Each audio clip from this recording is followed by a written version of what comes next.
Yan, dahil day off ko ngayon, try natin linisin to si Crescent. Ito na lang gagamitin ko mamaya. Gamitin ko sana si White, kaso mas durable yung mga tires nito. Kita nyo naman, mountain bike tires, kaya goods na nagpalit ako ng mountain bike tires dito. Yan, thank you kay Sir Rob dito sa harap. Binili namin sa Motonet. Ito binili ko sa Tokmani, mountain bike trail tires. So mas kampante ako dito, mas bago. Hindi pa kasi napalitan yung gulong ni White. Hindi pa ako nakapagpalit. Hindi umabot.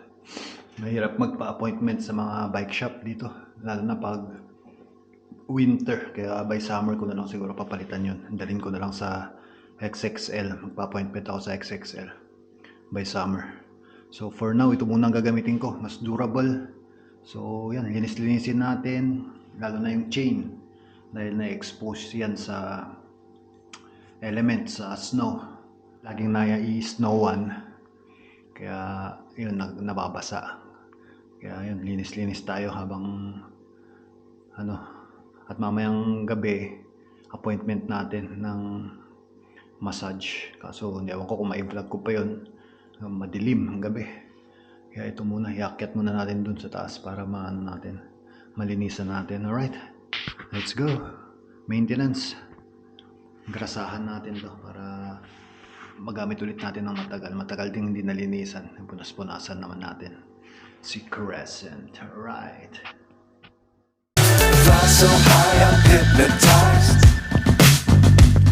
What's up is down, what's left is right. Chasing stars and holding you.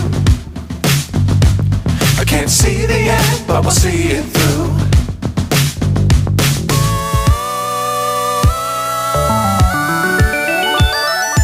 Flying, get on board. We're smiling on top of the world.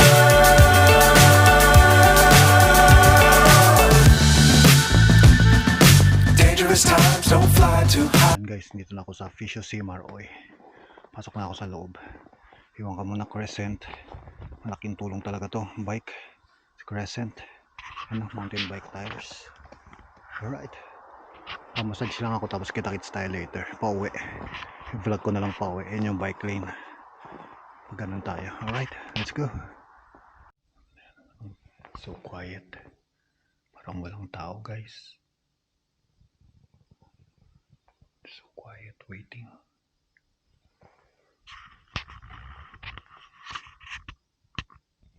A few moments later.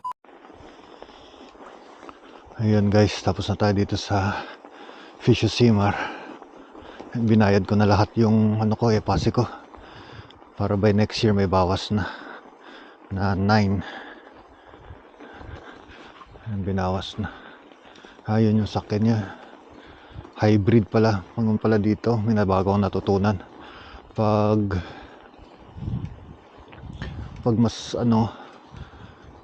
mas mataas yung ini-emit mo na carbon, tulad ng carbon emission, mas malaki yung babayaran mong tax. So yearly, depende. Yung insurance dito nasa 1,000 yearly. Yan ang pinag-usapan namin kanina nung physiotherapist, yung physical therapist na nagmassage sa akin. Ayan, pauwi na ako. Yun, yung sa kanya hybrid. So half gas, half electric. So pag hybrid, yung tax mo mas mababa. Nasa 100 lang. 100 or below pa. Pero pag diesel, yung pinakamahal daw. Bayad ka ng tax nun, nasa 500 to 1,000 pa. Pero yung insurance, yun natanong ko, yearly 1,000 yearly. Yan, gamit ko ngayon yung chesty natin. Yun, kwentuhan na lang tayo hanggang pauwi.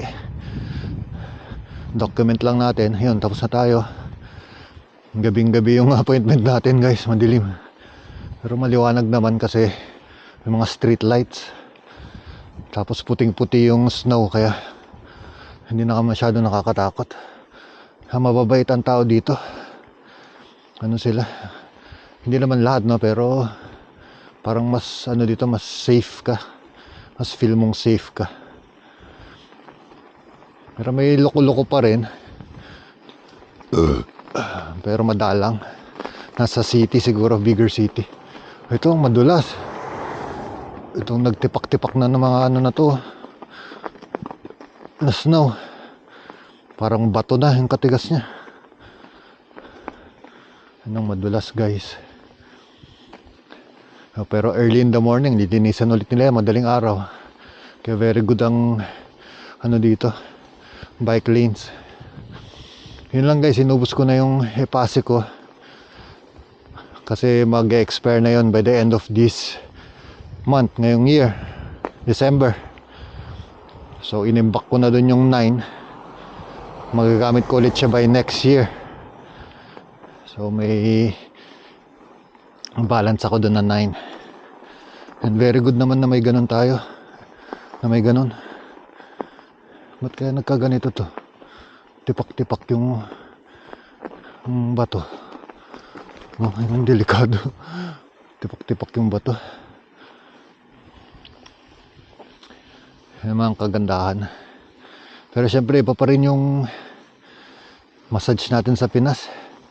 Sa Pinas mayroong whole body. Dito ano lang, half body lang, sa taas lang. Pilipinas iba pa rin, whole body.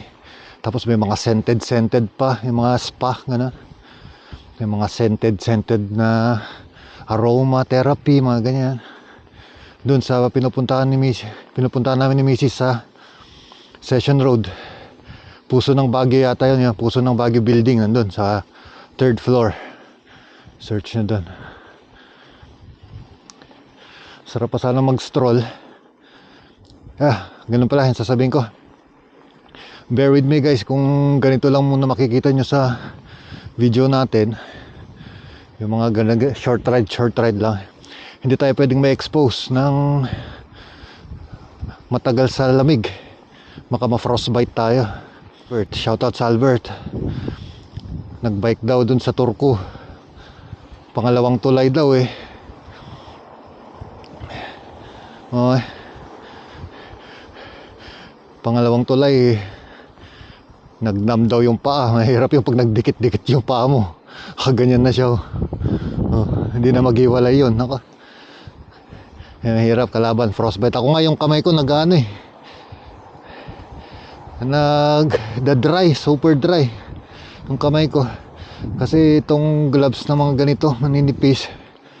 Parang lumulusot pa rin. Kailangan ko yung gloves na nakaganon, yung closed. Although wool na to pero ngayon -6 lang. Pero nung nakaraan naglakad ako sa Pori. Grabe, -15 yata yun, pataas. Meron pa nung last week -18. Yun yung pinakamalamig. Pero ngayon bumaba na, -6. Tolerable na. Tapos pag pumapadyak ka na, hindi mo na masyado nararamdaman. Yan, pag mga ganito, the best pa rin, mountain bike tires. Alright, ito ko na tatapusin ng vlog. Thanks for watching. Kwentuhan natin. Hanggang sa muli, hanggang sa susunod na pagkikita. Next vlog, kita-kits tayo kung anong ma-document natin. Document lang natin. Ipon tayo ng content, memories. Liliko na ako dito sa bahay. Alright, see you on the next vlogs. Keep on hustling.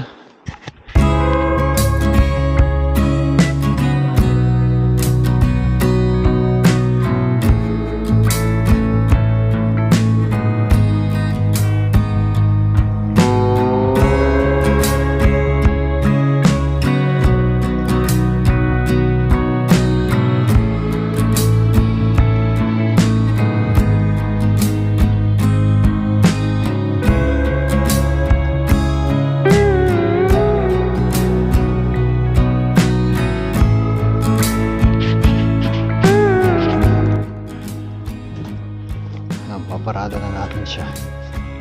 Buti maganda yung paradahan ko dito. Hindi nilalamig. Hindi nilalamig yung bike natin. Dito lang siya. Kahit na malagyan siya ng ice, matutunaw na siya kinabukasan. Kagandahan. Ipapasok natin siya dito sa loob. Meron talagang designated bike parking. Yan, kapitbahay ko. Bike to work din yan. Nagpalit pala siya ng winter tires. Ako winter tires siya. Ako hindi. MTB tires lang. Yan. Ito. Tapos yung folding dito, umalis na. Nabenta siguro or umalis na. Folding. Ito na lang ang mga kapitbahay ko. Right. Let's go.